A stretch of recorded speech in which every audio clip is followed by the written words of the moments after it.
All right, fifth grade social studies today. We talked about the Articles of Confederation on Monday. The Articles of Confederation failed.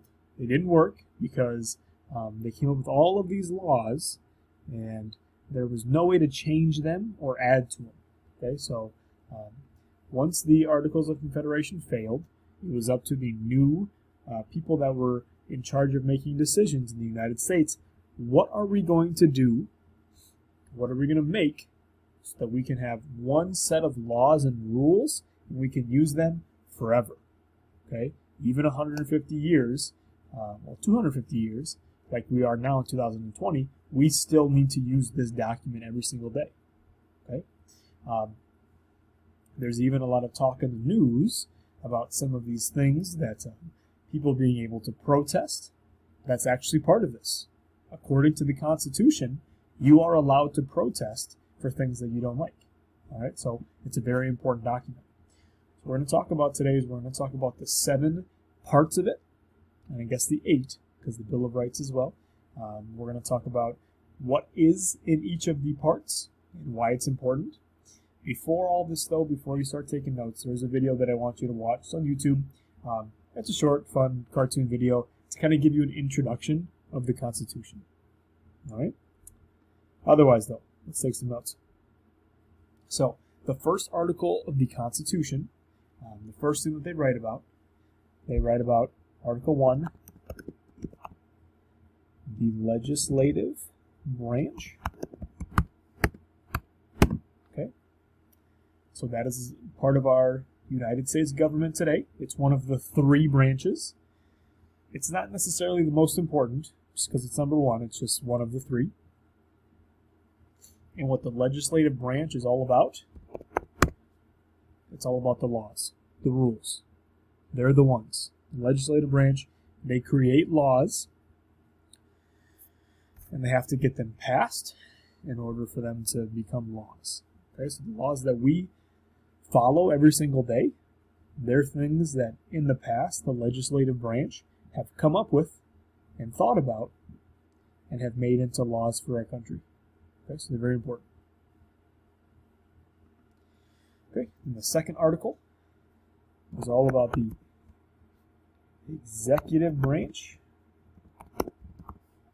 And again, this does not mean that it's the second most important, it just is the second one that they talked about. All right, the executive branch was very important for the founding fathers of our country because they didn't want a king. They didn't want any sort of person who's in charge of everything. And so they were very clear about the president's powers in Article number 2. They said the president can do these things, but cannot do these things. Okay, they were very clear because they did not want another king. They already lost a king. They got rid of their king. They don't want to have another one. All right, and then the third branch of our government is the judicial branch, and that is all about the courts. Okay? It's all about judges and deciding what the Supreme Court was going to look like in the United States, who was going to be able to be the judges, how many should there be, all of these things. We'll kind of get into it next week about what their decisions were of how many judges there should be on the Supreme Court and all that, but we'll get into that next week.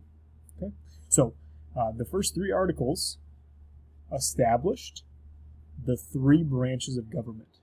Okay, so these 3 are meant to kind of watch over each other and balance each other out, so no branch can get too powerful. All right, so if the legislative branch starts to get a little bit too powerful, well, the executive branch and the judicial branch, they can do things so that the legislative branch won't get too powerful and start taking over the country. Okay, it was a good system, and the fact that we still use it after all these years means that it really works. All right, it does sometimes make things a little bit slower, but it does work. Okay, so there you go, 3 branches of our government right there. Okay, article number 4 was all about the states was all about what can the states do. So if you remember in the Articles of Confederation, the states had all the powers, and that didn't work. And so in Article 4, the Constitution says, okay, states, here's what you can do, though. Okay, yes, you still have to follow our rules. The national government, these three branches, they're in charge. You're secondary now. You kind of ran yourselves before under the Articles of Confederation. No more. That doesn't work. But here's what you can do. Okay. Article 5. This is the big one. I mean, they're all big, but this is probably the biggest one. Article number 5 is all about making amendments. So making things that can change in the Constitution if something is wrong, or if, all of a sudden 100 years from now there's no such thing as a president, we decided we're going to do something different, they can make an amendment.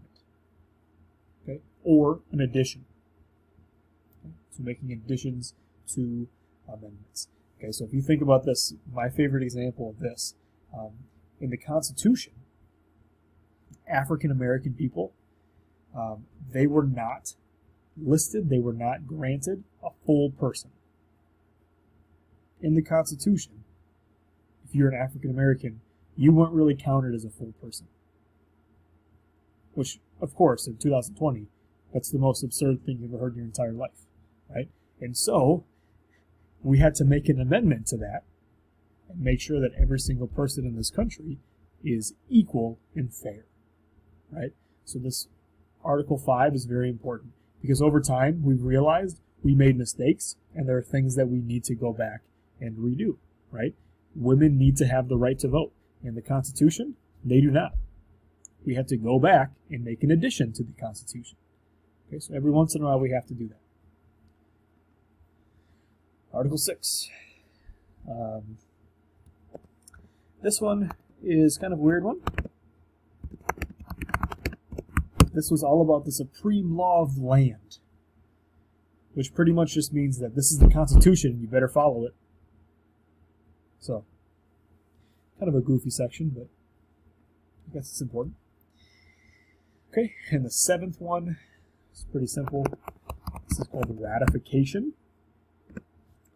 Ratification, this article is all about, okay, here's what the plan is. Here's the Constitution. Here's our laws, okay? In order for it to be true, and in order for it to be used forever now, we have to have 9 out of the 13 states agree. Okay? Once that happens, then our Constitution, that's the law. Okay? So we're just kind of saying, here's what we're going to do. Here's our idea. And for it to become true, here's what needs to happen. Right? And then the Bill of Rights. The Bill of Rights are the first 10 amendments to the Constitution. Okay? So the first 10 amendments. Okay, so the first 10 additions to the Constitution. It came out pretty much right away. So the Constitution came out, all the states ratified it, they said, great, we agree, and they said, by the way, we're making 10 additions right away. Okay, we will talk about the first 10 amendments next week. They're very important. You could turn on the news probably any day and hear about them. First Amendment, hear about the Second Amendment.